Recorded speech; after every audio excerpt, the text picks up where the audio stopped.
रख के हौसला वो मंजर भी आएगा, प्यासे के पास चलकर समंदर भी आएगा, थक कर ना बैठे मुसाफिर मंजिल के, मंजिल भी मिलेगी और मिलने का मजा भी आएगा।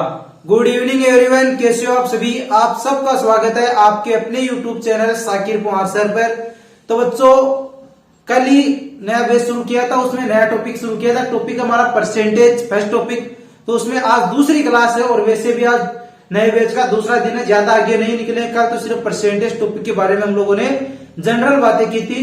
तो जो बच्चे ग्राउंड सेवक की तैयारी करते हैं, आप उन्हें भी बता दीजिए कि क्लास शाम को 5 बजे लगती है, वो सब बच्चे भी क्लास ज्वाइन कर ले। तो बच्चों देखो, आज कल हम लोगों ने पढ़ा था कि x का y प्रतिशत, वो तो हम लोगों ने निकाल सीख लिया था। x का y प्रतिशत, तो x का y प्रतिशत निकालने के लिए हम लोगों ने क्या किया था, x गुणा y बटा 100, y का प्रतिशत चिन्ह हटाने के लिए भाग दे दिया था, 100 का 100 गुणा कर दिया था। आपको पता है का जहां पर मिल जाए, का मतलब होता है गुणा करना, उसे का को मतलब क्यों है कि गुणा कर दो, समझ गया। अब देखो, इतना पढ़ लिया था, उसके आगे और पढ़ेंगे हम लोग। इसमें क्या पढ़ेंगे कि अब देखो x y का कितना प्रतिशत है, x y का कितना प्रतिशत है, यह भी तो होता है ना कई बार क्वेश्चन आपके।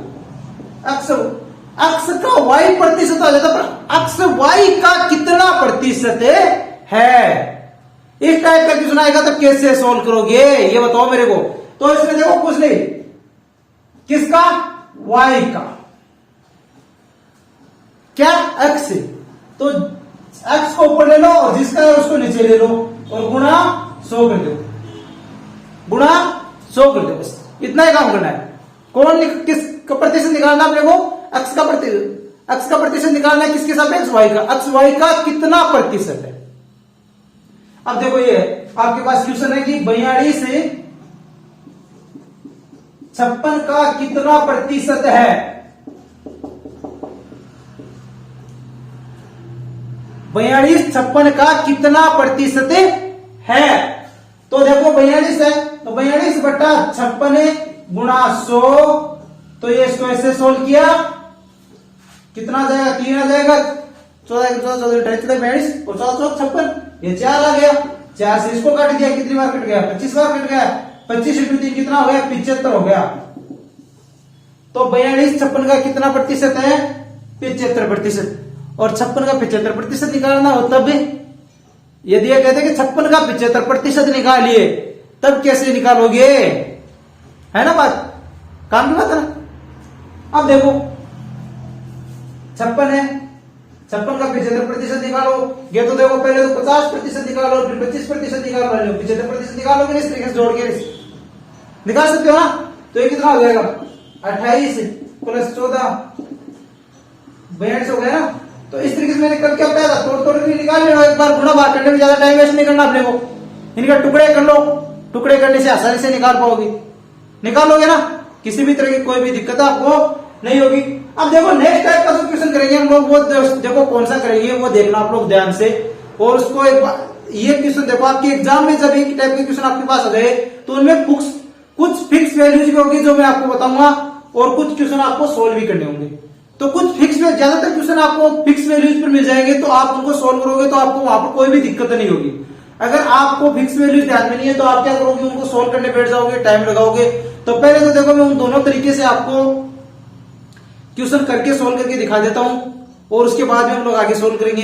तो अभी देखो, आगे बढ़ने से पहले आपको मैं बता देता हूं कि देखो, जिन बच्चों ने अभी तक टेलीग्राम चैनल को ज्वाइन नहीं किया है, वो टेलीग्राम चैनल ज्वाइन कर लो, क्योंकि वहां पर आपको हस्तलिखित नोट्स की पीडीएफ मिलेगी। टॉपिक कंप्लीट होती, परसेंटेज टॉपिक कंप्लीट हुआ, टॉपिक कंप्लीट होती हुई हस्तलिखित नोट्स आपको मिल जाएंगे। साथ में क्वेश्चन जो मैं बना रहा हूं, साथ के साथ क्वेश्चन आपको मिल जाएगी, पीडीएफ मिल जाएगी, हस्तलिखित नोट्स की पीडीएफ मिल जाएगी, क्वेश्चन की पीडीएफ आपको मिल जाएगी। कई टाइप आपसे क्वेश्चन वहां पर पूछे जाते हैं, उनका आपको आंसर देना है। और यूट्यूब चैनल पर भी अभी आपको किस टाइप में क्वेश्चन पूछे जाएंगे रोजाना मैथ के, तो आप उनका भी आंसर दीजिए। देखो इन चीज, ये क्वेश्चन वगैरह आपको क्यों दिया जा रहा है, क्यों आपसे क्वेश्चन पूछे जाते हैं, क्योंकि आपकी टाइमिंग बन जाएगी, आप लोगों की प्रैक्टिस हो जाएगी। तो टेलीग्राम चैनल को ज्वाइन कर लो, जिन्होंने अभी तक टेलीग्राम चैनल को ज्वाइन नहीं किया, जिसकी लिंक वीडियो के डिस्क्रिप्शन में दी है। अब चलो फिर नेक्स्ट टाइप का जो क्वेश्चन है वो पढ़ते हैं हम लोग। अभी ये तो आपकी समझ में आ गया होगा कि इसमें क्या करना है अपने को। अब नेक्स्ट टाइप का जो क्वेश्चन होगा उसको कैसे सोल्व करेंगे वो देखिए आप। तो चलो बच्चों फिर नेक्स्ट टाइप का क्वेश्चन सोल्व करते हैं। क्वेश्चन पढ़ो ध्यान से। यदि अनिल की ऊंचाई दीपक की ऊंचाई से 60% अधिक हो तो दीपक की ऊंचाई अनिल की ऊंचाई से कितने प्रतिशत कम है? अब देखो इस टाइप के क्वेश्चन अगर आपको मिलेंगे ना तो उनमें देखो आपको क्या क्या मिल सकता है। एक तो आपको इस टाइप के क्वेश्चन में क्या मिलेगा कि आपको ऊंचाई पर कोई क्वेश्चन आ गया, कोई आई पर कोई क्वेश्चन आ गया, आई पर भी क्वेश्चन आ सकता है, ऊंचाई पर भी आ सकता है, किसी वस्तु के मूल्य पर भी आ सकता है, रुपए पर भी आपको पूछ सकता है कि किसी की आय इतने रुपए, उसके पास इतने रुपए हैं। इस तरीके से आपको देखो कोई भी आपको राजस्व वगैरह कोई भी आपको क्वेश्चन आपसे पूछ सकता है इस तरीके का। तो आप लोगों को देखो इसमें क्या आएगा कि एक तो ये देगा कि आपको अधिक दे दिया, समझ गए, दो व्यक्ति होंगे या फिर दो वस्तुओं की कोई सापेक्ष आपको मूल्य दे देगा या फिर कुछ भी देखो आपको किस तरीके से देगा, किस टाइप के क्वेश्चन में आपको ये दे दे। पहले वाले में क्या देगा, इसमें क्वेश्चन के अनिल की ऊंचाई है वो दीपक के सापेक्ष, दो व्यक्ति एक अनिल और एक दीपक है, तो अनिल की ऊंचाई दीपक के सापेक्ष कितनी ज्यादा है, 60% अधिक है। और दूसरे की हमें पता है कि एक की दूसरे से अधिक है तो दूसरे की पहले वाले से तो कम होगी। अब वो कितने प्रतिशत कम होगी वो कैसे निकालेंगे? तो देखो अगर आपको अधिक प्रतिशत दे दे, कमी प्रतिशत आपको निकालना हो, देखो कितने कम प्रतिशत, तो कमी प्रतिशत आपको निकालना हो तो देखो कैसे निकालेंगे, कमी प्रतिशत, अधिक प्रतिशत आपको क्वेश्चन में दे दे और कमी प्रतिशत अगर आपको निकालनी हो तो कैसे निकालेंगे वो देखना। तो देखो जो आपको जितने अधिक दे रहा वो अधिक लिख देना ऊपर, अधिक प्रतिशत बटे 100 प्लस अधिक गुणा 100। अब देखो अधिक प्रतिशत अपने को कितना दे रखा है, 60% दे रखा है, 60 बटा 100 प्लस 60 गुणा 100। देखो स्टेप वाइज क्वेश्चन को करोगे तो आपको किसी भी तरह की कोई भी दिक्कत नहीं होगी। ये तो मैं आपको विस्तार से इसलिए समझा रहा हूं कि कोई बच्चा वहां पर भूल जाए, फिर आपको देखो डायरेक्ट वैल्यू लिखोगे तो आपके फायदा होगा। देखो कितनी लाइन आपको गाइड करनी होगी वो मैं आपको बता दूंगा। तो देखो अब देखो कितना हो जाएगा, 60 बटे 160 गुणा 100, ये 0 से 0 कट गया, ये 3 हो गया, यहाँ पर कितना हो गया 8 हो गया, ये इसको 4 से काटा तो ये 25 बार कट गया और ये 2 बार कट गया। इन दोनों को मल्टीप्लाई किया कितना आ गया 75 बटे 2, तो इसको क्या लिख सकते हैं 37 सही 1/2%। ये क्या हो जाएगी, कमी प्रतिशत हो जाएगी, ये क्या हो जाएगी, कमी प्रतिशत हो जाएगी। अब देखो क्वेश्चन में आपको कमी प्रतिशत पूछ ली, कमी प्रतिशत आपने निकाल ली, कई बार आपको ज्यादा प्रतिशत पूछेगा तो वो आप लोग नेक्स्ट क्वेश्चन कराऊंगा वो आपको ज्यादा प्रतिशत भी करा दूंगा तो आपके अच्छे से समझ में आ जाएगा। अब देखो बात ये है कि आपको करना क्या है, देखो ये चीज तो आपने जो 5-7 बार आप प्रैक्टिस करोगे तो ये चीज आपको लिखने की जरूरत ही नहीं पड़ेगी, ये तो आपको जानकारी लेने के लिए बताया। अब यहां से आप शुरुआत करोगे क्वेश्चन की। अगर आप कमजोर से कमजोर बच्चा वो भी कहां से शुरुआत करेगा, यहां से करेगा, सूत्र को रट ले, सूत्र को 4-5 बार यूज में लेगा, उसके ध्यान में आ जाएगा। एग्जाम में जब काम में लेगो तो कहां से शुरुआत करेगा, यहां से करेगा 60 बटा 160 गुणा 100, क्योंकि उसे पता है ऊपर तो अधिक प्रतिशत नीचे 100 बटा अधिक, तो 100 बटा 100 प्लस अधिक है, नीचे 100 प्लस अधिक है, तो 100 प्लस अधिक है पता है, 100 प्लस 60 कितना होगा 160 होगा, डायरेक्ट लिख दिया, इसको मान लिख दिया डायरेक्ट इसका। अब यहां से वो सॉल्व करेगा तो उसका, अब बताओ मेरे को कितना टाइम लगेगा, बिल्कुल भी टाइम नहीं लगेगा ना, कम से कम टाइम में हो जाएगा, बिल्कुल भी टाइम नहीं लगेगा। देखो प्रैक्टिस तो आपको करनी होगी, बगैर प्रैक्टिस आप सक्सेस नहीं हो पाओगे। मैं तो सिर्फ आपको यहाँ पर तरीका बता सकता हूँ, क्वेश्चन आपको प्रोवाइड करा सकता हूँ, उससे ज्यादा हम लोग आपके लिए क्या कर सकते हैं। तो आपको देखो प्रैक्टिस तो आपको ज्यादा ज्यादा करनी होगी, अगर आप जितनी ज्यादा मैथ के अंदर आप जितनी ज्यादा प्रैक्टिस करोगे उतना ही आपको बेनिफिट है। अभी देखो एग्जाम का ज्यादा टाइम भी नहीं है, वैसे आप लोग ये सोच रहे हैं कि 2 टाइम पड़ा नहीं है, ग्राम सेवक की भर्ती में ज्यादा टाइम नहीं है, टॉपिक इतने हैं, टॉपिक को अगर आप ये जरूरी है मैथ की और भी सब्जेक्ट है सबको थोड़ा थोड़ा टाइम दोगे तो आपका एक बार सिलेबस ढंग से कंप्लीट होगा। सिलेबस तो कोई थोड़ा थोड़ी है कि 10 दिन में कंप्लीट हो जाए, 20 दिन में कंप्लीट हो जाए, टाइम पड़ा बोले भाई, नहीं, टाइम बिल्कुल भी नहीं, टाइम इतना ही लिमिट है कि आप आराम से पढ़ो। तो अगर आप रेगुलर टाइम बांध लो कि आप मेरे को इतने टाइम पढ़ना है तो आप आराम से पेपर को सॉल्व कर पाओगे, पूरे पेपर को देख पाओगे। वहां पर वरना तो देखो आप लोग ये कह पाओगे कि यार मेरे तो 20 क्वेश्चन तो मैंने देखे ही नहीं थे, फिर आकर के कहोगे कि 20 क्वेश्चन तो मैं कर लेता आराम से, मेरे को आते थे, फिर मैंने देख ही नहीं पाया, मेरे पास टाइम कम था। वो टाइम को देखो कैसे मेंटेन करोगे आप, जितनी ज्यादा प्रैक्टिस करोगे उतना ज्यादा आपको टाइम मेंटेन हो जाएगा कि आप उतना ही कम टाइम लोगे। अब आप डायरेक्ट जो वहां पर जाकर बैठ गए, इस टाइप का क्वेश्चन आपको मिल गया, एक क्वेश्चन 10-20 सेकंड में होने वाला क्वेश्चन, इसमें आपने 1-2 मिनट ले ली तो टाइम अपने आप क्वेश्चन को कम अटेंड कर पाओगे आप। तो देखो सक्सेस होने के लिए मेहनत करने तो जरूरी है। देखो सक्सेस की एक खास बात होती है, सक्सेस हमेशा मेहनत करने वालों पर फिदा हो जाती है। कि सक्सेस की एक खास बात होती है कि सक्सेस हमेशा मेहनत करने वालों पर फिदा हो जाती है। चलो फिर नेक्स्ट क्वेश्चन लिखो। वो क्वेश्चन क्या होगा, अधिक प्रतिशत निकालने के लिए होगा, उसमें कमी प्रतिशत आपको देगा। चलो फिर नेक्स्ट क्वेश्चन सोल्व करते हैं भी हम। क्वेश्चन पढ़ो बच्चों। किसी वस्तु पर 10% कर कम कर देने पर कुल राजस्व अपरिवर्तित रहता है, इस वस्तु के उपयोग में कितने प्रतिशत वृद्धि हुई? तो देखो क्षेत्रफल की भी आपको आ जाएगी, ये कह देगी किसी वस्तु के कोई वस्तु है उसका क्षेत्रफल आपको निकालना है, उसकी लंबाई में वृद्धि कर दी, पर ये कह देगी क्षेत्रफल वो का वो रहना चाहिए, इसकी चौड़ाई में कितने कमी करे। इस टाइप का क्वेश्चन का जो इसमें क्या होता है, परिणाम होता है ना वो अपरिवर्तित रहता है, फाइनल परिणाम। अब देखो इसमें क्या कुल राजस्व आपको क्या कर रहा है कि कुल राजस्व अपरिवर्तित रहता है। इसी प्रकार कोई वस्तु दुकान से आप लोग कोई चीनी खरीद रहे हो, चीनी के भाव में वृद्धि हो गई। अब चीनी के भाव में वृद्धि हो गई, कोई व्यक्ति घर से तो रुपए बराबर ही लेकर गया, अब वो चीनी भाव में वृद्धि हो गई तो उसकी क्वांटिटी कम खरीदेगा, कम खरीद कर लाएगा ना, चीनी की संख्या कम खरीदेगा, कम किलो खरीदेगा। समझ गया आपको, कितनी कम किलो खरीदेगा वो उस पर डिपेंड है, जितने रुपए लेकर गया उस पर। ये कोई व्यक्ति सोच ले मेरा 50 रुपए का सामान लेकर आना है, वस्तु के भाव में वृद्धि होगी तो वो तो वस्तु अपने आप कम लेकर आएगा।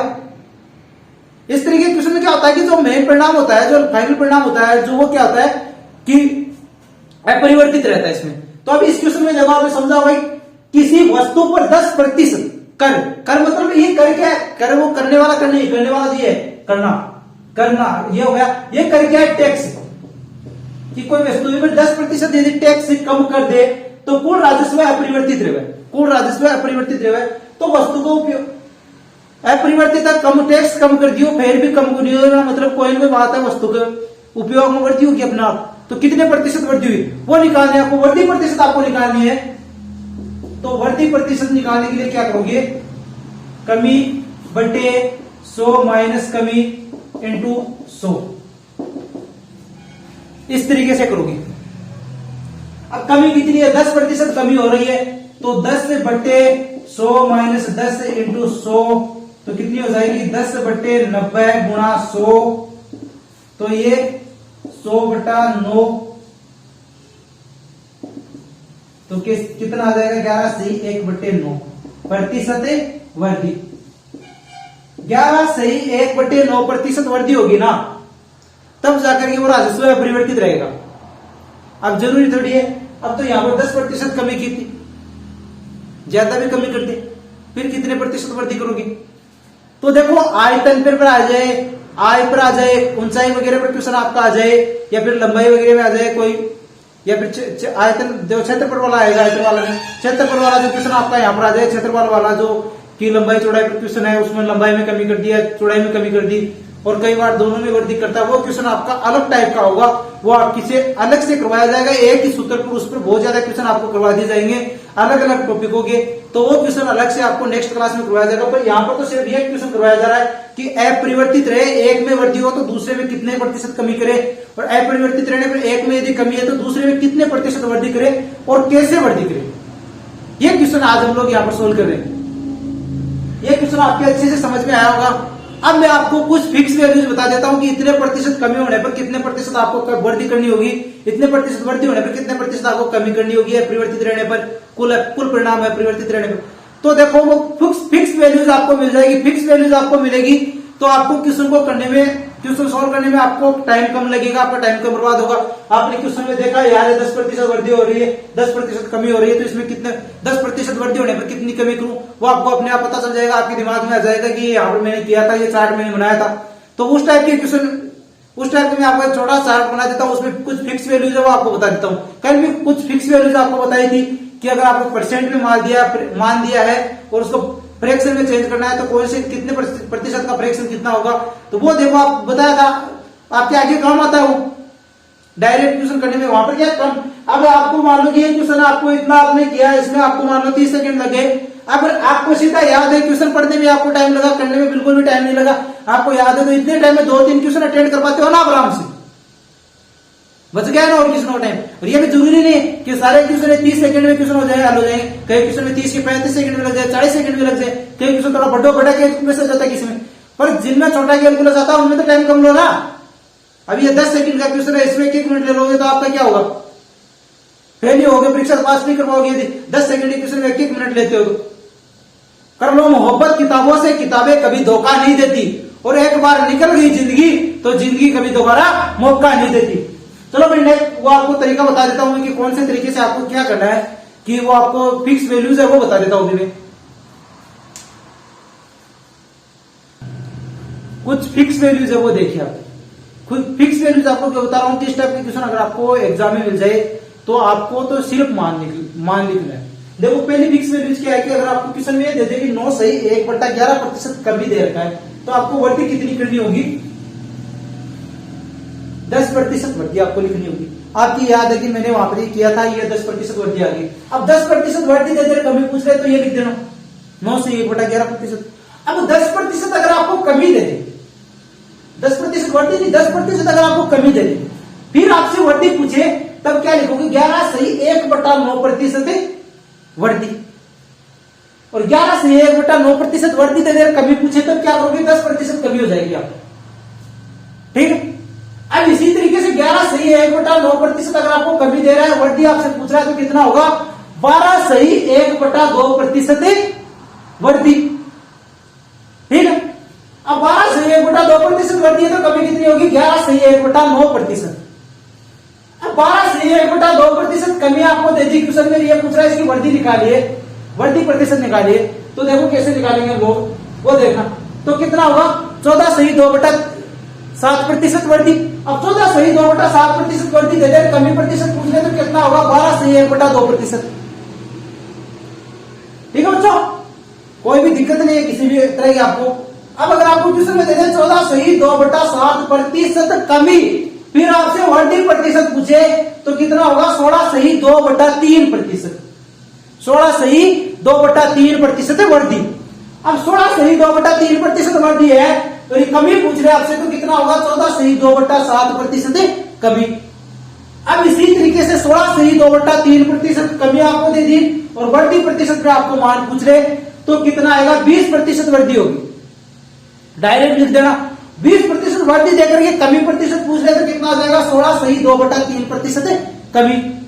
20% अगर आपको कमी दे रहा है और उसका वृद्धि प्रतिशत आपको निकालना उससे, तो कितना होगा, कौन सी पोजीशन में निकालना, जब परिणाम अपरिवर्तित रहता है तब।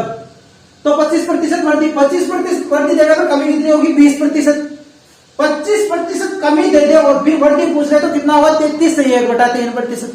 33 सही 1/3%। 33 सही 1/3% वृद्धि है तो कमी कितनी होगी, 25%। अब 33 सही 1/3% कमी आपको दे दी, फिर ये पूछ रहा वृद्धि निकालो इसकी, तो कितनी होगी, 50% वृद्धि होगी। और 50% वृद्धि देगा तो कमी निकालने में कितनी होगी, 33 सही 1/3% कमी। अब 37 सही 1/2% कमी दे दे तो वृद्धि प्रतिशत कितनी होगी, 60%। और 60% वृद्धि दे दी तो कमी कितनी होगी, 37 सही 1/2%।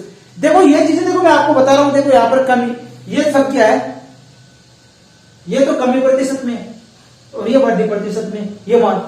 तो कमी प्रतिशत आपको दे दे, वृद्धि प्रतिशत आपको निकालना हो तो ध्यान से देख लेना, एक बार इनको लिख लेना, याद कर लेना।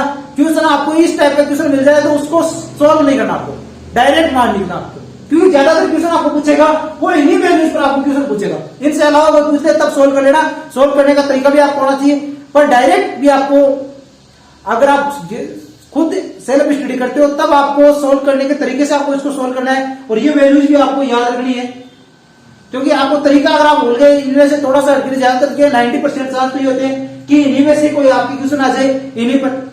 अब देखो मैंने आपको इतने तरीके बता दिए, इन पर कितने क्वेश्चन बन रहे मेरे को बता दो आप, कितने बन रहे। देखो ये कमी पर दे दे 1 2 3 4 5 6 7 8 9 10, 10 इधर दे दिए, 10 इधर दे दे, 10 वृद्धि का दे दे, कमी का पूछ ले तो 20 टाइप का क्वेश्चन बन जाएगा। 20 टाइप का क्वेश्चन बन गया ना, वृद्धि दे दे, कमी पूछ ले, कमी देकर वृद्धि पूछ ले। अब इनमें से कोई क्वेश्चन आ गया तो कोई उसमें ये लैंग्वेज वगैरह लिखने की, वो लिखने की जरूरत नहीं है। ये चीज आपको शॉर्ट में बता दी इतनी, ये चीज अगर आपको ध्यान में है तो आप क्वेश्चन को आराम से कर पाओगे। इनमें से क्वेश्चन आपके देखो ज्यादातर क्वेश्चन इन्हीं में से पढ़ते हैं। बाई चांस कोई क्वेश्चन है, कोई एग्जामिनर को ज्यादा बच्चों को घुमाने वाला है, ज्यादा परेशान करने वाला कोई एग्जाम में मिल जाए वो बनाए, कोई इनके अलावा क्वेश्चन पूछ लेगा, वरना तो इन्हीं में से क्वेश्चन पूछेगा आपको। ठीक है, समझ में आ रहा है आपकी? तो देखो आपको करना क्या है, देखो आपको इस तरीके से ये याद रखना है और तरीका आपको आना चाहिए। तरीका अगर आपको नहीं आता है तो प्रॉब्लम है, तो पक्की प्रॉब्लम। तरीका अगर भूल गए तो बहुत बड़ी प्रॉब्लम हो जाएगी। तरीका भी याद रहना चाहिए आपके। तरीका कोई ज्यादा हार्ड थोड़ी है, सरल सा तरीका है। तो देखो ये आपके समझ में आ गया अच्छे से। अब एक क्वेश्चन में आपको और करा देता हूं, उनमें देखना, आप लोग भी देखो कमेंट के अंदर ये जल्दी से बताना क्वेश्चन को पढ़ते ही कि हाँ इसका आंसर ये आएगा बिना पेन चलाए। उसी टाइप का क्वेश्चन में आपको पूछता हूं। ठीक है बच्चों, चलो फिर नेक्स्ट क्वेश्चन लिखिए। क्वेश्चन पढ़िए, यदि नीता का वेतन पायल के वेतन से 25% अधिक हो तो पायल का वेतन नीता के वेतन से कितने प्रतिशत कम है? क्वेश्चन में आपसे क्या कह रहा है कि नीता का, जो नीता नाम की कोई लड़की है, उसका वेतन पायल के वेतन से कितना है? 25% ज्यादा है। तो आपको क्या निकालना, जो पायल है उसका वेतन नीता के वेतन से कितने प्रतिशत कम है, उल्टा निकालना है। तो 25% ज्यादा है तो कितने प्रतिशत कम आएगा बताओ मेरे को कमेंट में सब बच्चे। तो 20% कमी आ गई यहाँ पर, 20% कम आ गया। अब ये तो 20% कमी हम लोगों ने यहाँ पर निकाली। अब इसको तरीके से निकालेंगे तो कैसे निकालेंगे हम लोग? तो कितना ज्यादा है? 25% ज्यादा है, तो 25/100 प्लस 25 गुणा 100, तो कितना आ जाएगा? 25/125 गुणा 100, 5, ये 20 बार कट गया, तो कितना आ गया? 20% कम है। ठीक है, कमेंट किया करो। कमेंट के अंदर आपको कोई भी किसी भी तरह की कोई भी दिक्कत हो ना, कमेंट में बता दिया। अगर आपको आज की क्लास पसंद आई है तो वीडियो को लाइक करो और जचा करके इसको लाइक कर दो और चैनल को भी सब्सक्राइब कर दो। अब तक सब्सक्राइब नहीं किया तो शेयर भी करो अपने दोस्तों के साथ कि वो भी क्लास ले पाए। ज्यादा दिन नहीं हुआ, दूसरा दिन है क्लास को। तो बच्चों फिर मिलते हैं कल शाम को, तब तक के लिए जय हिंद जय भारत।